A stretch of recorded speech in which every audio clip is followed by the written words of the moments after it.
And time from now it will be commissioned.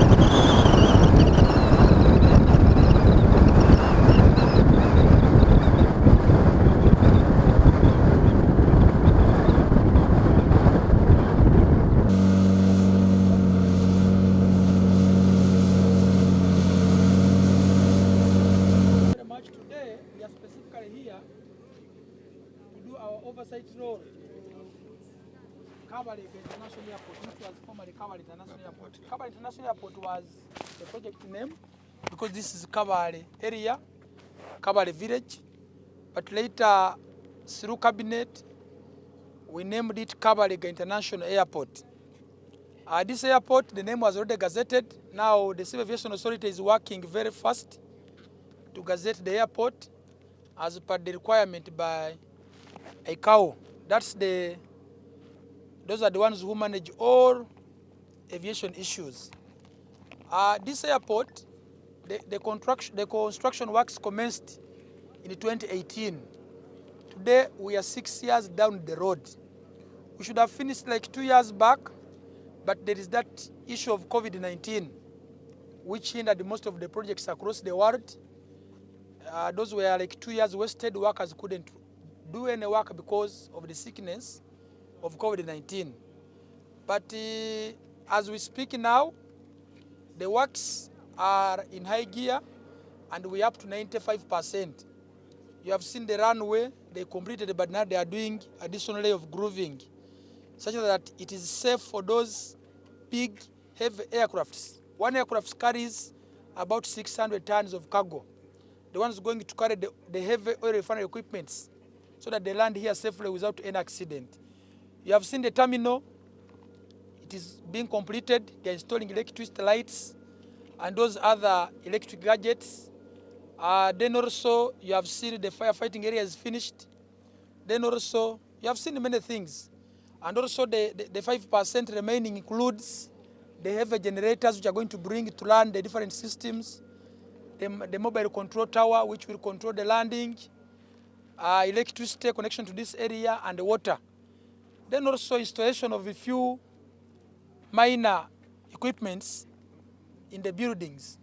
That one will bring it to 100%, and we hope by September of next year, we shall be able to commission this airport to receive the heavy aircrafts, which will be carrying the oil refinery equipments. Then after that, we are doing the feasibility study to update it, to embark on the second phase for the passenger services. Because people would wish to land here internationally, we have a lot of tourism here in the Bunyoro sub-region. Then also those connecting to the northern Uganda, they would also prefer to land here directly. They cross through Masindi, they go to West Nile, northern Uganda. Even those will be coming for the oil projects and other conferences.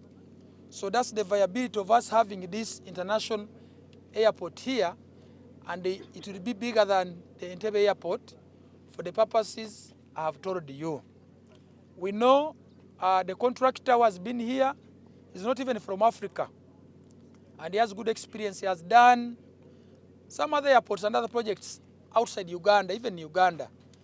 And we gave him a clause in the contract that 90% should be our own Ugandans.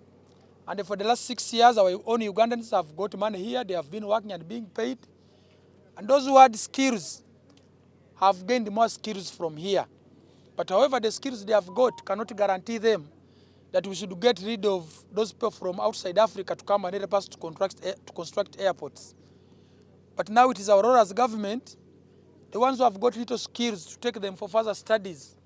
In some years to come, they also get the same skills like those who have been coming from out. And we shall take on that, because Uganda is developing and we need to empower our own scientists. But however, there are those who had skills and they have gained electrical skills, mechanical skills. They can do even without these other contractors from outside Africa. That's where we are now today. And currently, we are recruiting workers through Civil Aviation Authority, a few of them.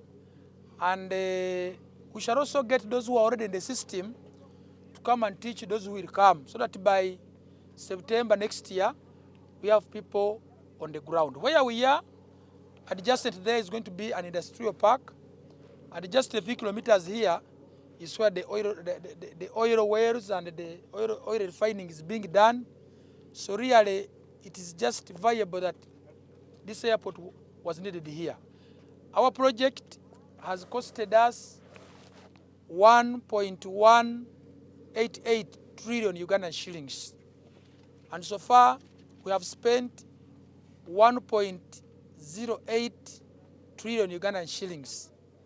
Ideal at first, the money was not reaching 1 trillion, But what increased it to 1 trillion point something, one was the price escalation. By the time we started this project, the sack of cement was 20,000. But now as you go to the market, it is 30,000, 37,000.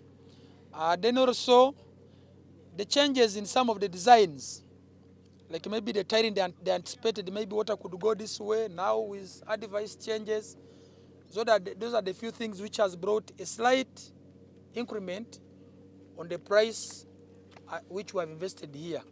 We had challenges like 2 years back, you remember, when we came here, and that confusion was being caused by our bad people in government.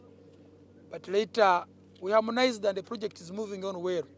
That's why you see now, there's something you can show the country and people can visit to see there is value for money. Even if it was a loan, of course, we got money, a loan to work on this activity at first. When the money got finished, we also used our own government of Uganda money in this current budget we are in. But this money we borrowed will be refunded back using the taxpayers' money. So it was just viable for us to closely monitor this project as Ministry of Works and Transport, such that we deliver the work. Even if we're using taxpayers' money to pay back the loan, we are paying for something we have received. I've seen loans coming, they don't perform well. But at least we see here. And by the time we come back in January, there will be a lot of change. If they showed you were standing here, the lighting of this airport at night, you really appreciate for the good work done. So far the aircraft come and test all of these instruments here. It has already come, and all the tests have passed, which means the people are handling this project together with the supervisors. They handled it with care. They will give you that video of how the area view, both day and the night. You see really appreciate there is good work. So this one goes all to the government officials handling critical projects like these ones. We must handle such a projects with the heart of patriotism. That what we are doing is for the entire country, even after given a politician, after given technical person retiring, the project should remain, because we have seen people borrowing money, the loans come, but at the end all money disappears. And now government pays back, paying for nothing. So we are happy for this, and we shall continue monitoring other programs and bring on board more both international airports and the regional aerodromes. Thank you.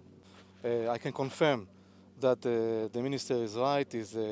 We are on 95% progress. We are on the final stage of the project that is including procurement and equipment to bring to here, like a mobile control tower, generator, power system, and navigation system. As he said, it's planned, and hopefully that this project will end in September 2025. We have some challenge, but I hope with the ministry and the minister, we will solve it, and we will move ahead and complete this project. This project began in 2018 and had to be completed in 2022. As a contractor, what could have delayed this? Basically, as the minister said, and he's right, as you know, all the world was affected by the COVID-19. So we affected here also because the COVID-19 in Uganda, also it's affecting the procurement for overseas to bring to here the equipment. Everything was delayed, the transport on the sea was delayed. So this is a majority. Also there was increase of quantity here and change of some design here.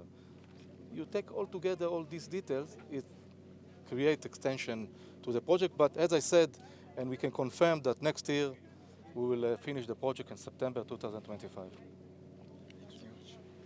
Your name once again? My name is Charlie. Okay, give me. Thank you. Maybe a card. Ah, I can't, yes. Charlie. How is that pronounced? Yes? Yes, sir? Pick one for What me. more? Pick one for me.